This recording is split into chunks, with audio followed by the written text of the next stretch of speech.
Même si le quartier n'est pas très bien réputé ou n'importe, moi personnellement, j'aimerais pas vivre autre part. Voir tout le monde raté, tout le monde craqué qui va pas à l'école. Dans ma tête, je me dis, oh, chez nous, ça pue la merde carrément. Si tu le vis pas, tu le comprends pas. En fait, on travaillait tous les deux pour Bruce et on a déjà travaillé sur des autres projets pour Bruce. Et il y avait un moment que Khalid, le coordinateur de Peterbos de Broei, qui a demandé à Bruce, est-ce que ça vous intéresse de venir avec nous aux Pyrénées pour notre projet Rupture. Maarten, qui travaillait pour Bruce, il voulait faire une histoire positive de Peterbos et c'est pour ça que De Broei Peterbos avait beaucoup de confiance en Maarten et aussi en Bruce. C'est pour ça qu'eux, ils sont venus chez nous pour demander « venez avec nous ». Ce sont des jeunes qui ont grandi dans un quartier qui est un peu mal vu et où il y a pas mal de problèmes, que c'est pas très facile, surtout avec le média qui parle très négatif sur eux. Et il y a Peterbos de Broei qui est situé dans le quartier et c'est eux en fait qui essayent de guider ces jeunes qui grandissent là-bas. Ils partent avec les jeunes aux Pyrénées espagnoles pour prendre un peu de distance de leur vie à Peterbos et de vraiment s'arrêter et de prendre le temps de réfléchir de leur vie à Bruxelles, de leur vie maintenant et de leur futur. Les montagnes, c'est vraiment un peu une métaphore pour la vie où tu t'écartes en fait de ta vie et où tu as vraiment le temps de réfléchir. Il pensait comment dans sa tête, puisque il a commencé à faire n'importe quoi, il volait dehors, il n'allait pas à l'école.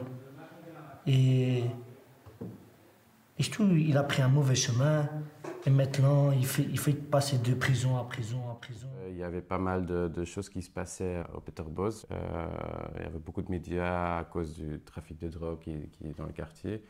Et eux, la maison de jeunes de Peterbos, ils font ce projet déjà depuis 30 ans.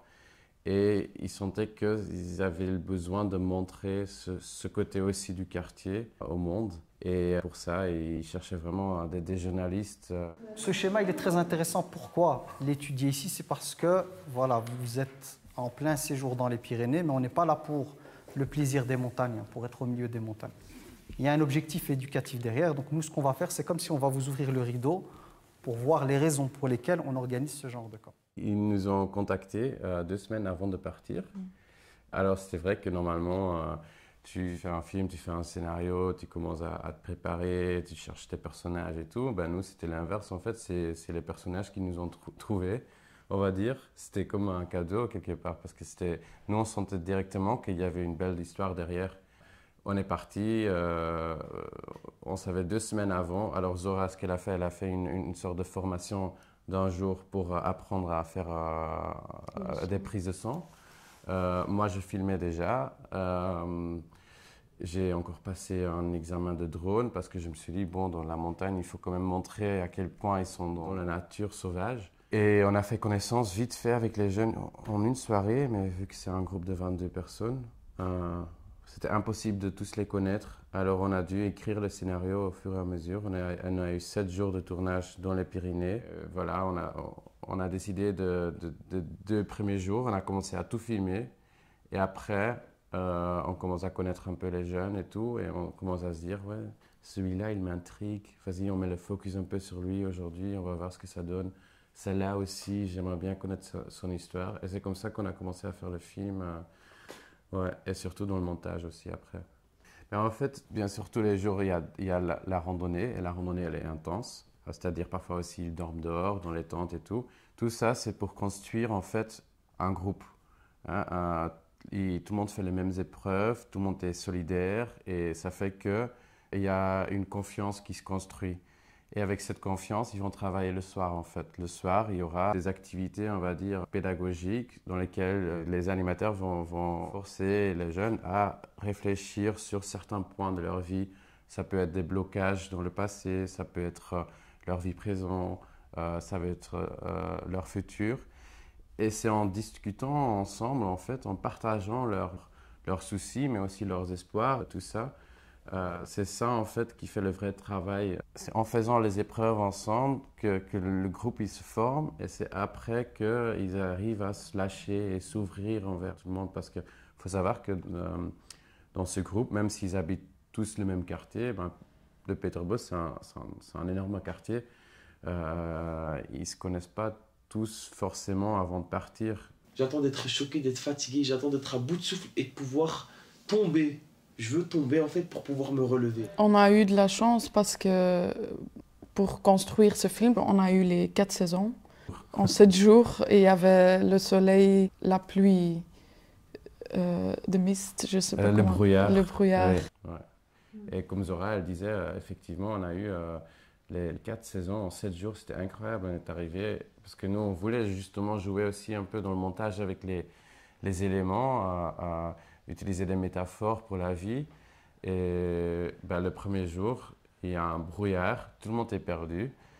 Mais le même soir, tout le monde fait les témoignages et tout le monde est vraiment perdu dans sa vie aussi. Tout le monde dit qu'il parle d'être perdu à l'école et tout. Et ça, parfois, c'est des choses qui tombent bien comme ça. On n'a même pas dû changer la chronologie pour Raconter l'histoire. ouais, utiliser cette métaphore, quoi. Des gens qui sont censés nous comprendre, nous épauler dans le travail qu'on fait. Quand tu leur dis qu'une rupture c'est important pour les jeunes, de les amener aux Pyrénées, de les mettre dans des conditions extrêmes, tu vois. Ils ne comprennent pas ça. Ils te disent ouais mais tu peux faire la même chose dans les Ardennes. Tu comprends? Tu vois, les Ardennes c'est beau, mais tu n'obtiendras pas le même résultat. Bien sûr, ce genre de projet, ils ont surtout un effet sur le long terme. Mais c'est vrai effectivement qu'on voit déjà que dans le film, au fur et à mesure que les circonstances deviennent plus lourdes en fait, la tempête de neige et tout, en même temps on voit que les jeunes, ils gagnent en force en fait, mais aussi en solidarité parce que le groupe commence à se former et on voit que vers la fin du film, on voit vraiment un groupe qui est fort. On voit que c'est tout un système qui commence à se mettre en place, de solidarité, d'entraide et tout. Et on voit que leur fait du bien, quoi. Mais bien sûr aussi, il y a le long terme. Et ça se voit que la plupart, non, tout le monde, en fait, il se porte très bien. Mais là, c'était des adolescents, maintenant, c'est des jeunes adultes, on va dire, qui ont trouvé du boulot.